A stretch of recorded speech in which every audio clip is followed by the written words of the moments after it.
bagaimana cara berbicara yang berwibawa? Wow, itu super sekali. Gini,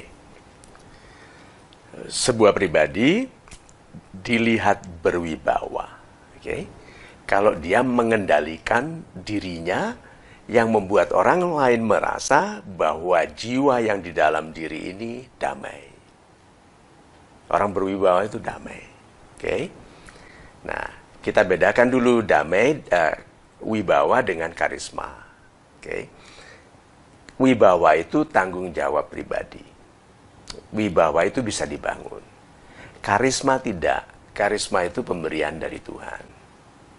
Nah, orang-orang yang berwibawa lebih mudah dihadiahi karisma oleh Tuhan daripada orang-orang yang petakilan, yang berantakan hidupnya, berantakan sikapnya, bahasanya rendah sekali, sulit diberikan karisma. Nah, jadi tanggung jawab kita sebagai pribadi adalah membangun wibawa. Nah, wibawa dulu. Jiwa yang damai itu kuat, ya, tidak goyang. Nah, jiwa yang tidak goyang bisa dilihat dari tubuh yang tidak goyang juga. Jadi orang mau berwibawa tidak boleh terlalu banyak gerakan tubuhnya. Jadi kalau dia menoleh kepalanya, bukan begitu kan? Gitu. Bagaimana? Sulit berwibawa. Oke. Nah, jadi tanda pertama dari kewibawaannya itu adalah kedamaian jiwa, dan jiwa yang damai itu tenang, badannya tenang. Oke. Nah, karena tenang, pasti kan sudah mengetahui. Orang tenang itu karena mengetahui. Kalau tidak tahu, khawatir. Nah, jiwa yang tenang, yang mengetahui apapun yang diketahuinya itu menjadi terukur. Jadi dia menolehnya plek, nggak kelewatan. Plek. Suaranya, kekuatannya pas, nggak terlalu keras, nggak kurang, nggak lemah. Terukur. Orang berwibawa langkahnya measured, terukur panjangnya. Tuh, 57 cm, 57 cm, 57 cm, begitu. Bisa dibayangkan nggak orang berjalan 30, 40, 50, 60, 70, 150. Nah, berarti orang-orang berwibawa measured, terukur. Oke? Terus, orang-orang berwibawa tidak tergesa-gesa. Orang membantah dia, oke? Dia tahu cara mematahkan bantahannya ini, tidak tergesa-gesa. Orang yang tidak berwibawa, orang yang membantahnya belum selesai sudah dipotong. Orang berwibawa senyum, diizinkan selesai. Udah selesai, betul. Ada lagi pertimbangannya, ada, langsung dibantai. Dan dibantainya anggun sekali. Dengan ringan, dengan ahli, dibabat. Sudah? Setelah itu apa? Tidak menikmati kemenangan. Malah dia bilang, sebetulnya kita sependapat tadi.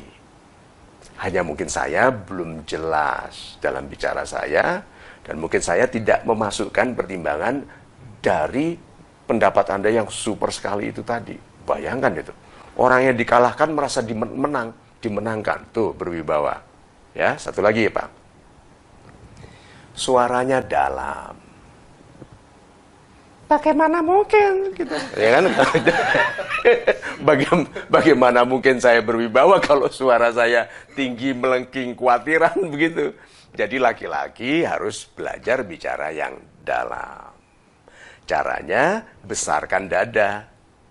Seperti loudspeaker yang besar kan ulem dalam. Nah, sama.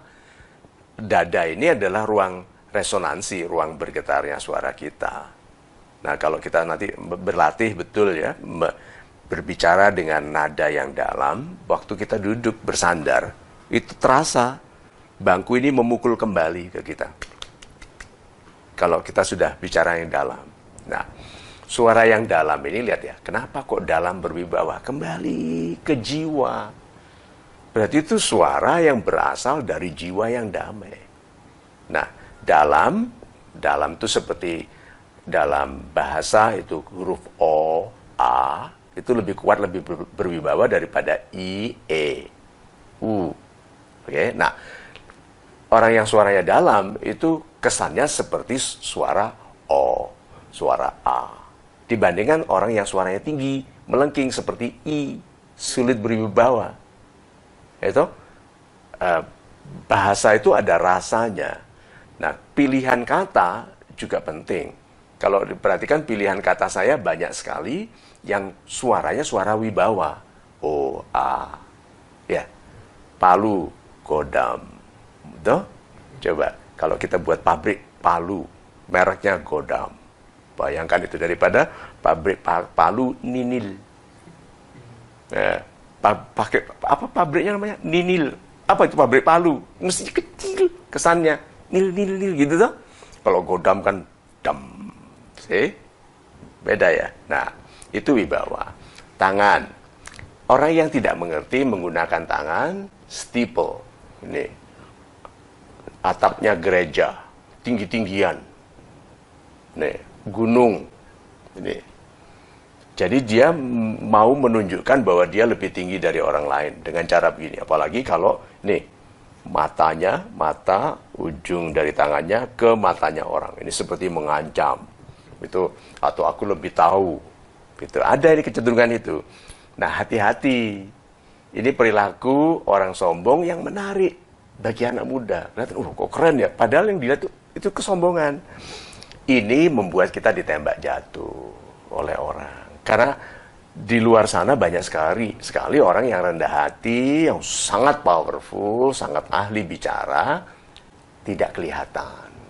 Lalu anak muda mau sok pinter dibabat oleh mereka dengan cara yang anggun. Oke, nah anak muda yang dimarahi, tapi dia merasa lebih pandai dari atasannya, dia kebawain. Tapi tetap begini, berarti apa? Saya nggak salah, cuman saya takut membantah gitu, karena bapak pangkatnya lebih tinggi. Nih, oke? Nah, satu lagi, kita sulit berwibawa. Ini perilaku banyak orang Indonesia, mengangguknya terlalu cepat. Iya pak, iya, sulit berwibawa. Saya pernah sangat junior di organisasi, tetapi saya tidak pernah menganggukkan kepala secepat itu. Sejak muda saya menolak untuk, iya pak, enggak. Saya pasti, iya pak, super sekali. Berarti saya tahu apa yang saya katakan, saya tidak khawatir tentang pendapat orang lain, saya menaruh di bawah orang lain bukan sebagai orang yang rendah, tapi sebagai pelayan bagi kehebatan atasan. Dan atasan itu harus bangga kalau saya pribadi yang berwibawa. Bukan yang kehilangan wibawa karena, oh iya pak, bukan begitu. Oke, nah, banyak sekali dan panjang sekali bahasan tentang cara berbicara yang berwibawa. Tapi suatu kita teruskan. Tapi sekarang kita cukupkan dulu bahwa kewibawaan kita dalam berbicara sangat dipengaruhi oleh kedamaian jiwa kita dan kontrol untuk tetap memelihara kedamaian itu di dalam interaksi kita dengan orang lain. Itu.